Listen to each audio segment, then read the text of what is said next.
Entertainment Safari. Welcome to Entertainment Safari with Steve and Izzy. I'm Izzy, and that's Steve. Hi. Great intro. Thanks.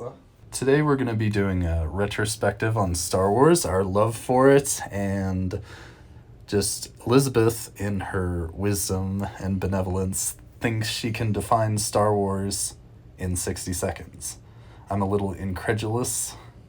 I'm not really sure she can pull it off, but I'll entertain the possibility, and if not, I at least get a good laugh out of it.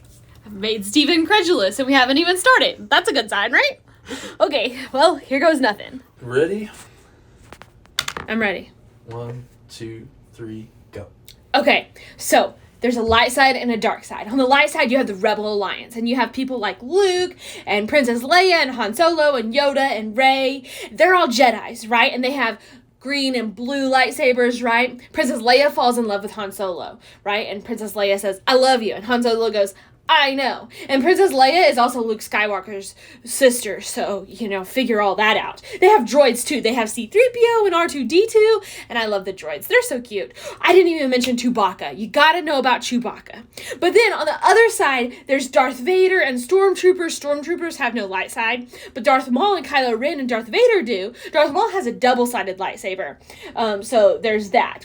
All this takes place in planets that George Lucas made up, called Naboo and Tatooine and Hoth, and Naboo is cool because that's where Jar Jar is, and I like Jar Jar. Not a lot of people like Jar Jar, but that's okay. But basically, it's all about the rise and fall of Anakin Skywalker, and there's also everyone trying to do the right thing. There, time. So, Steve, now that you heard Izzy's recap of Star Wars in 60 seconds, what are your thoughts? I sure did. Wow, that was interesting and engaging, and you definitely brought out why you love Star Wars, I think. So what you're saying is I didn't miss anything? I don't know if I'd say that. I think you hit on the high points for you, which I think that's important for anyone when they're coming to Star Wars, because I think different people love Star Wars for different reasons. Okay, so real quick here, tell me, what are the two plot points that you think I could have included to more incorporate Star Wars in 60 seconds? I think you could have focused more on Luke's journey from pretty much a farm boy to being groomed and trained up by an older generation and then becoming a Jedi in his own right. I think that learning process is pretty key to Star Wars as a whole. Is you don't always start out figuring everything out on your own. Usually, even a very smart person has to have some kind of help, and I think we saw that in each of the trilogies in different ways. Well, now that we've clearly seen who is the Star Wars expert here, not me, I think it's time that we dig into our next segment. We've got some questions here that I'm going to ask Steve and see where his Star Wars head is at, so to speak. So, are you ready, Steve? I'm ready. Okay, so let's start out with this one. The first question is, why do Star Wars fans have such a beef with a new trilogy? I think a lot of it is tied in with how I'd say some of the older, more classic characters were treated, whether it was the time we got with them, or also, honestly, whenever you're telling a story, there's always a point of identification, I think. We want to picture ourselves, or at least be able to relate to the hero or heroes in their journey. And I think sometimes when you spread that around too liberally, and depending on the direction, you miss opportunities as opposed to if you just went through one storyline and kind of built off of that, I'd say. So before I jump into the next official question, let's tell those listening who you most identify with in the Star Wars universe. It's tough because I feel like that shifts over time. I feel like it gravitates depending on whether you're light side, dark side. I'd say light side, I'm more Dinjarin, and then probably dark side, I'd say more Kylo Ren. I think here's a guy who has a pretty troubled backstory, and he's obviously gone through a lot of stuff, and he kind of finds redemption, but he pays a pretty high price for that redemption, I'd say. So I think that's true in real life. That you usually pay a pretty heavy price for what you've done, and also if you decide to change that. That leads right into my next question. Kylo Ren, Ben Solo. Should Ben Solo be dead? See, I think that depends on how long we're going to have to wait for the next trilogy. I think for the good of Star Wars, we definitely need a firm answer. I think Star Wars was meant for the big screen experience. I think it was meant to have that appeal where you could go in and just be amazed by all the technical things and the story and just the space opera that they've done. And I think the longer it's off screen, I think that's less likely to happen. I personally loved Adam Driver's portrayal of Kylo Ren. I know some people, it wasn't their thing, and that's fine. I think you relate to certain characters, and that's the beauty about Star Wars, is there's a lot to relate to. So even if Adam Driver wasn't your thing, I think they could easily continue the story of Ben Solo if they wanted to. I'm hopeful that they will. I think it would be a mistake to just scrap the work that they did with the last movies and just say, oh, well, we can't take anything from that, either from public opinion, because maybe they weren't as well received as the classic trilogy. I think if Star Wars is going to continue, someone has to have a vision for that to go forward.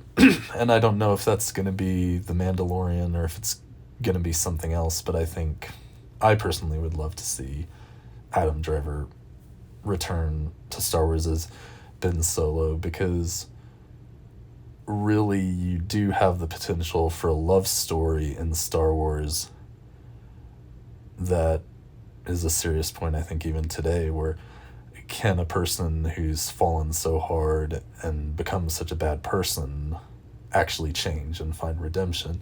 Or is it just they can be redeemed, but then they have to die, and that's the end of the story?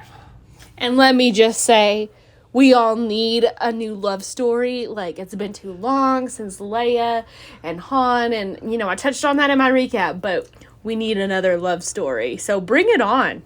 Come on, Ben Solo.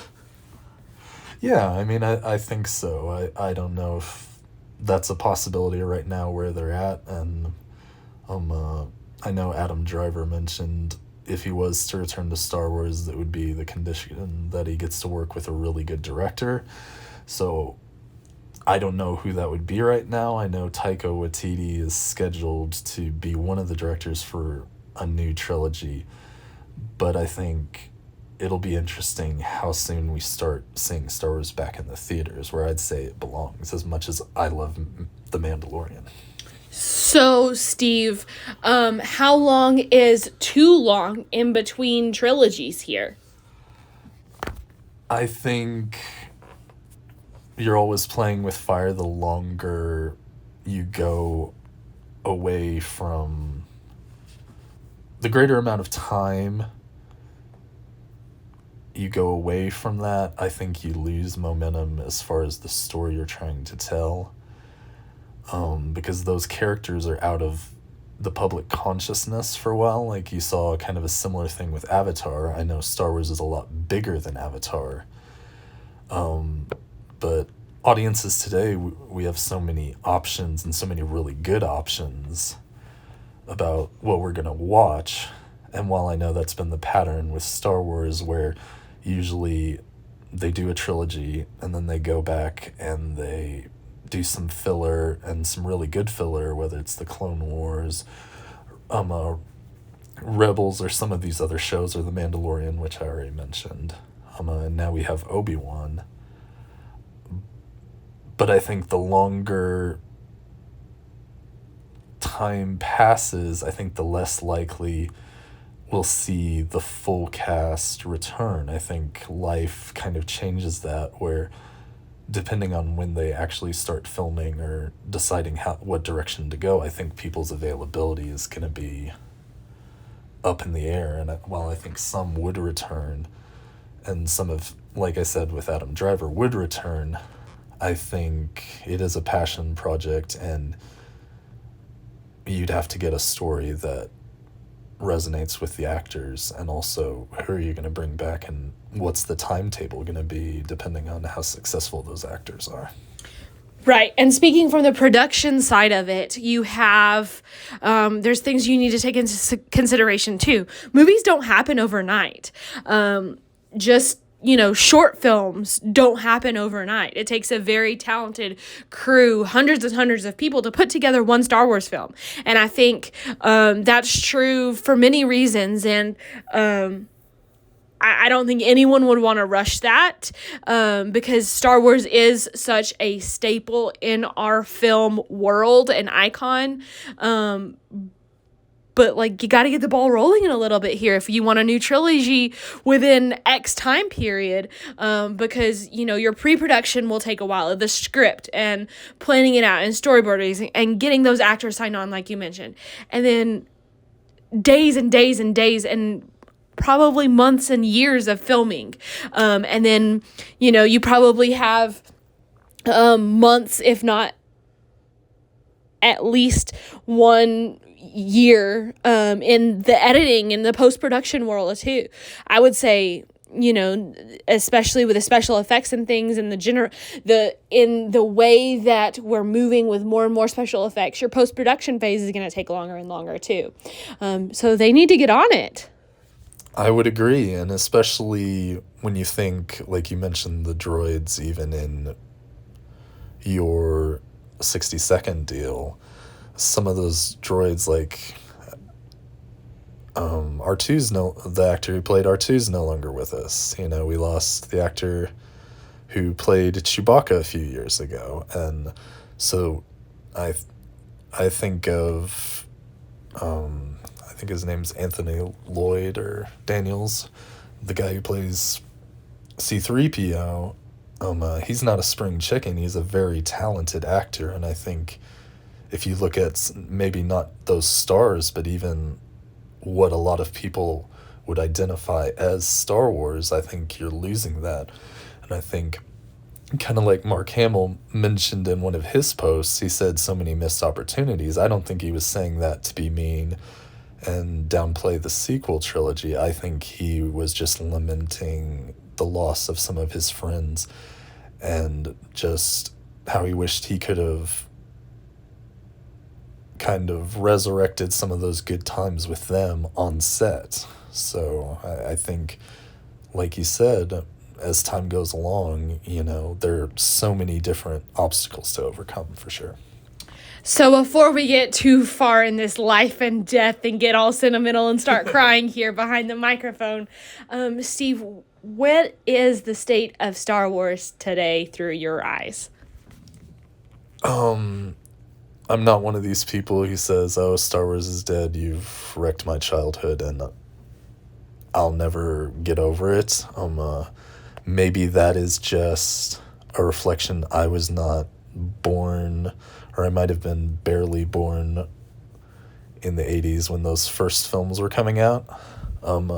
So my experience is going to be different from some of those first generation fans, if you will. Like, I know Favreau, the director of The Mandalorian, was one of those first, second generations. So the movies came out when he was in his teens, so he was kind of primed to take in that medium at the time. So I think Star Wars is in a very transitional place. I think it can be very exciting. I think it can also be very scary, and I think that's why you see kind of the step back from the movie theaters that you do, is because we live in such an age where if a movie doesn't meet expectations, people are going to know about it and critique it and break it down a lot faster than they would have even in the late 80s when Return of the Jedi came out, or some of these other movies, or even later when the prequel trilogy came out. So I think Star Wars is in a really good state. I think you just have to have someone with a vision to carry it forward. I'd argue that most of the groundbreaking factors that are going on in Star Wars are being done on TV. And I think, like I said, I love the movie theater experience. If I could see The Mandalorian in the movie theaters, I would pay to see that on the big screen, because I think that would be amazing. So I think most of the groundbreaking innovations are coming from The Mandalorian, where if you look at even the first season of that, you're looking at a show that's driven. They're going places. They're not stringing you along for 3 or 4 episodes in one subplot. They're moving the ball forward as far as where they're taking Star Wars, and they're doing it in a way that I think is very respectful to the medium of Star Wars and where Star Wars is coming from, which is why I'm very grateful that Filoni and Favreau both have that experience with Star Wars, where Filoni worked with George Lucas and Favreau grew up loving Star Wars. So I think Star Wars is in a very good place. I think it needs to come back to the big screen, though, very quickly, and I think they need to decide what route they want to go with that to carry the torch forward. Last question here. I know you touched on it a little bit, but why is it that you think The Mandalorian is the savior of the Star Wars universe? I think because when you're dealing with the Jedi, you're dealing with this very mystical thing, and I think you see a mirror of that in The Mandalorian, except he's not a Jedi. He doesn't have the Force powers. He's a gifted warrior, but he doesn't really have that edge up of being one of these people who can just get by using the Force or doing it in ways we've seen before. And I think there's a vulnerability in that. I know a lot of people have said, oh, well, is Din Djarin the Mandalorian too tough? And I think that's a fair critique, because he does manage to get out of these scrapes in pretty safe fashion. He does get injured, but he also has a lot of help. And when you consider that he's coming from a Mandalorian culture, which is very much like the ancient Spartans, where they kind of pride themselves on their armor, they pride themselves on physical combat. I think you have a character who's vulnerable in a way similar to like the ancient knights are. So like I said, you have that parallel with the Jedi Knights, but it's different. And I think it's also a callback to a lot of the old school movies that you have. I know when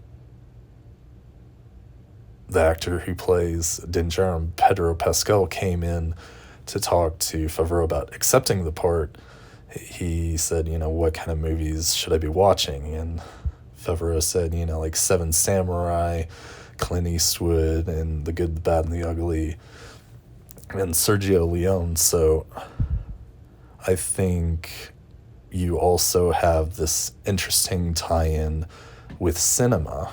So you have just so many different kind of melting pot concepts and ideas being applied to Star Wars that are already there. So I think with The Mandalorian, you have a very vulnerable character, which is something you don't really see with the Jedi. You see it in some ways with Anakin as far as his emotional vulnerability, but you don't really get that father-son concept that you get with The Mandalorian and Grogu.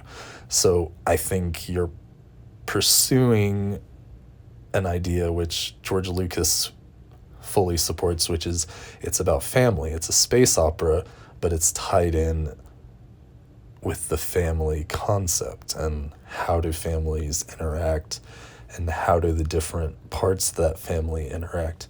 And I think that's where it moves a lot of the drama, and I think that's why The Mandalorian is so compelling, is because it's something we haven't seen before, is a father protecting and defending this infant who's not really in a position to defend himself yet.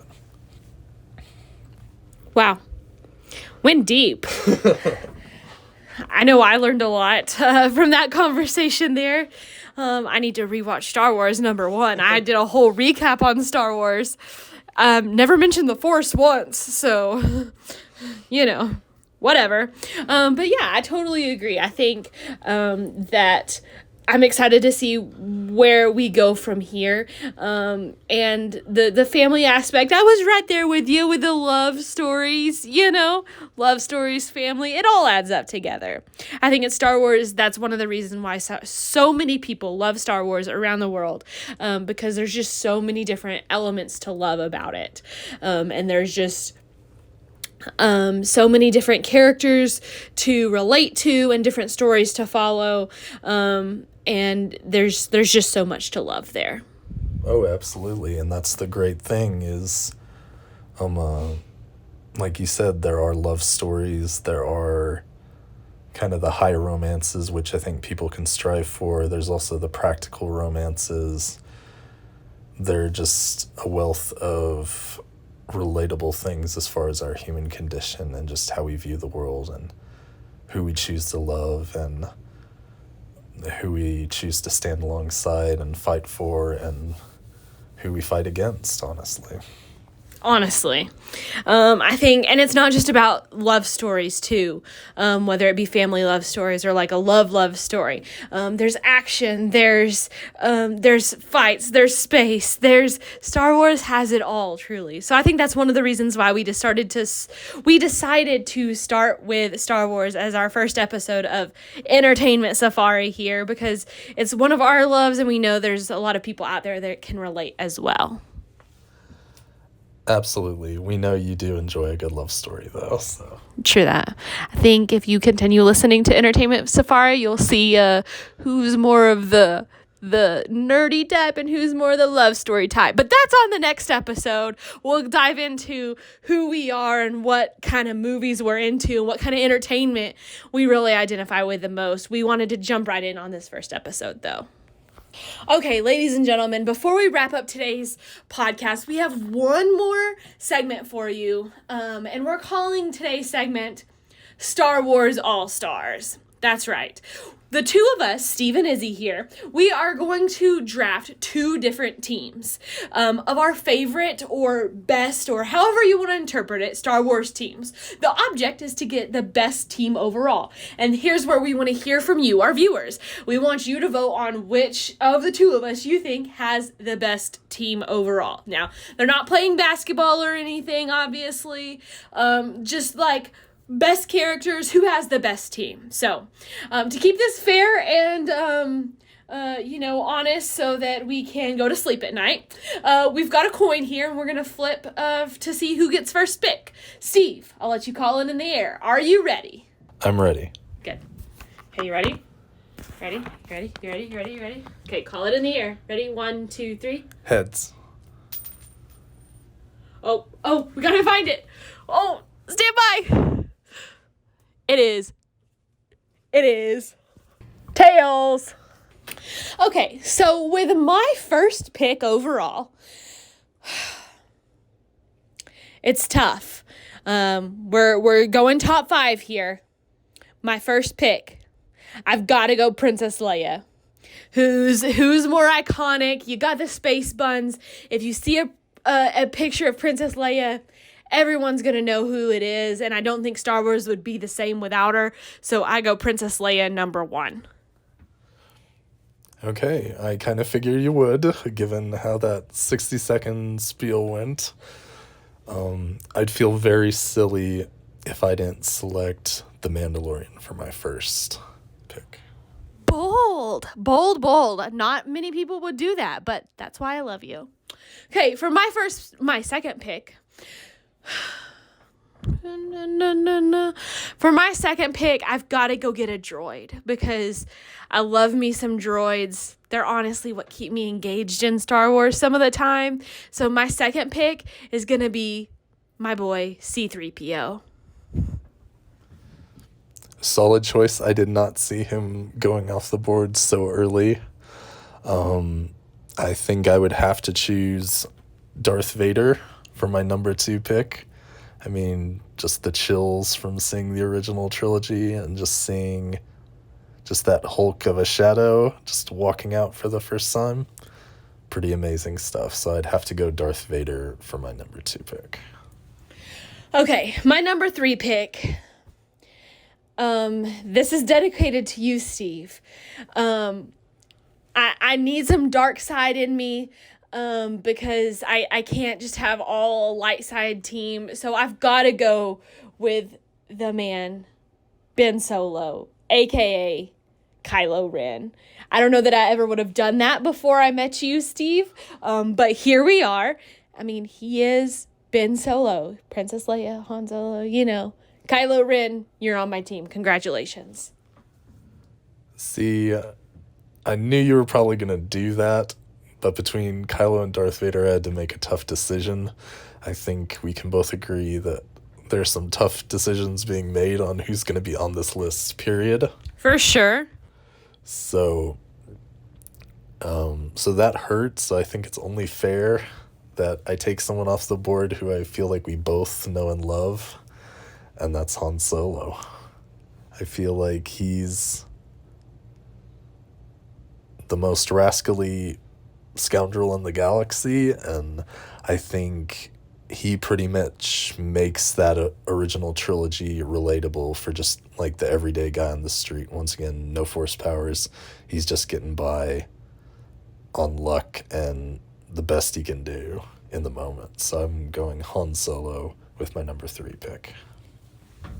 Okay, we've got some solid teams working here. Number 4 pick is tough because you still have some room left on your team, but we're getting down to the wire here. I think I have to go with the one and only Yoda. I would be ashamed if I didn't have the Jedi Master. I think he's just such a pivotal character that I've got to have the Jedi Master in Yoda on my team. I can see that. I think it's bold of you picking him over some other characters who I know you like a lot. But once again, Star Wars has so many wonderful characters that just mean so much to everybody. So I think it's interesting that you picked Yoda out of all the Jedi you could have picked. Like you said, when you're getting down on the list and you only have 5 choices, there are no really wrong answers. There's definitely some characters who I feel like you and I more identify with, and some of those are making this list and some of them aren't. I'd be curious to know why you're picking who you're picking. I think I know on some of them. I'm just curious if one of the characters is going to come out that I think you're going to pick, if that character makes the top 5 or not. I just have one pick left. You've got two. So make your fourth pick here, and then I'll talk out some of my options for number 5. Okay, that seems fair. I think for my number 4 pick, settle this. Does Anakin count as a separate character even though technically he is Darth Vader? Dun, dun, dun. Oh, gosh. I mean, in the scope of Star Wars, I feel like he is a separate character. So if you want to draft him, I'll let you. My advice to you, I think it's kind of silly because technically you're drafting the same person. So you'd have 2 of the same person on your team. If that's the way you want to go, I'll allow it, but I wouldn't advise it. See, I never thought about it like that, so that does make sense. So with that in mind, I am going to draft Obi-Wan Kenobi. Solid. I was really honestly kind of hoping you took one of my last characters I have up in my 5th spot here to help me narrow down, because this is the tough spot. This is where I've got to make a choice, and I don't know what to do. I just don't know what to do. Okay, so let me talk it out for you. And it's my last pick. You've got one pick left, so I don't think it's going to influence too much. Characters that I have that I'm trying to decide between. Number 1, Chewbacca. Number 2, Jar Jar Binks. Number 3, Queen Amidala. And for those Star Wars fans out there who are listening, you're probably outraged at my 3 picks because of just the absurdly, like 2 of those 3 characters are only in one film. So the fact that I'm considering them for my team is kind of unique. But that's who I am, and that's who I've always liked Jar Jar. He's funny, My brother made me watch Star Wars a lot, and you got to take your love for the film where you can get it. And so I had that. Then I always remember seeing the movies in theater when I was little, and I got a Queen Amidala cup from the movie theater, and that's just a memory that stuck with me. So like that nostalgia's hitting me with those characters for sure. Those are always characters that I like to point out, and I like to get the hate from it when people are like, "What? No, Jar Jar sucks." No, I love Jar Jar. Don't hate on me for liking Jar Jar. But then you have Chewbacca, and Chewbacca is such a staple. He's Han Solo's right-hand man, and I think a lot of the situations that they got into wouldn't have been the same without Chewbacca. So I think from the overall standpoint, Chewbacca is the better choice. So do I play like the odds of the overall franchise here, or do I go with my nostalgia? As much as it hurts, I'm going to go with Jar Jar Binks. Yeah, I mean, that was the one that I mentioned earlier that I was interested whether he'd go off the board or not. So I'm proud of you for going there and voicing your conviction and enjoyment of the character, even though a lot of people aren't the hugest fans. You have one more pick. Who you gonna go? See, once again, once it gets down to the last pick, it's like you're really choosing between a lot of good options. So there's no wrong answer, but it is difficult. With my last pick,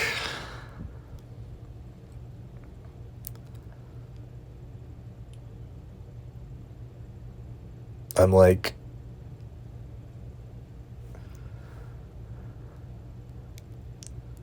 it's so difficult to choose between all these. It really is. It's tougher than you think. I think I will go. I'm trying to think if there's any trilogy I haven't really given any love to. And I think that would have to be probably either the sequel trilogy or the OG trilogy. Like, I feel like I've done classic Star Wars justice. And then I've also done The Mandalorian, I think, justice. So I think it would probably be between those. So I'd probably go...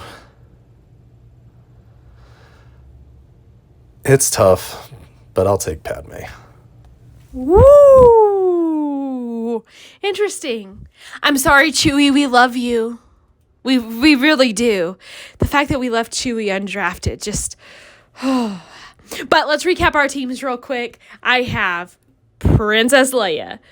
I have C-3PO, Kylo Ren, Yoda, and Jar Jar Binks. Quite the team, if I do say so myself. Steve, recap your team for me. Yeah, and you totally did not pick Kylo Ren number 3, just for the record. Did you? I think so. We'll have to roll back the tape. Anyways, doesn't matter order. He's on my team. Yeah. Okay. I'm probably just being petty. Okay. I went with Din Djarin, Darth Vader, Han Solo, Obi-Wan Kenobi, and Padme Amidala. Nice. So, you've heard our teams. We want to know who has the better team. I think it's me, but, that's just me. I think you're bold to have that opinion. I think you're going to see that most of the Star Wars fans listening to this podcast are probably going to side with me. Interesting. Just, please don't vote just on Jar Jar Binks. Like, he's a lovable character. You need some comedy. So...